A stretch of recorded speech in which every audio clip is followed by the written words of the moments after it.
बिस्मिल्लाहिर्रहमानिर्रहीम। सामईन व नाज़रीन, इस वक्त मैं शहर खामोशां जहांग रोड में खड़ा हूँ और इस वक्त मैं जिस बरकत पे खड़ा हूँ वो है जनाब चौधरी अब्दुल सलाम, चीफ़ एडिटर जमहूरियत पसंद।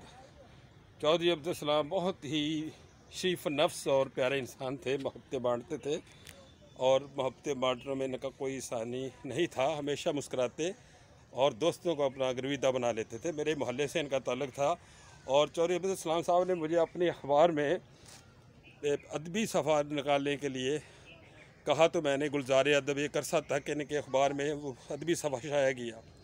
तो सहाफ़त के हवाले से चौधरी अब्दुल सलाम साहब का बड़ा एक हवाला बनता है। आप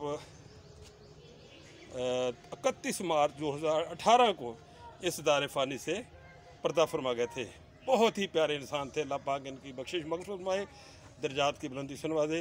आज मैं शहर खामोशा में आया तो मेरी नज़र पड़ी अपने मौसम पर, तो मैंने इस्लाम अक़ीदत पेश करने के लिए इनकी मरकत पर हाज़िरी दी, इनकी आखिरी आरामगाह पर। अल्लाह तबारक व तआला इनके बख्शिश फरमाए, मग़फ़िरत फरमाए और इनके दर्जात बुलंद फरमाए।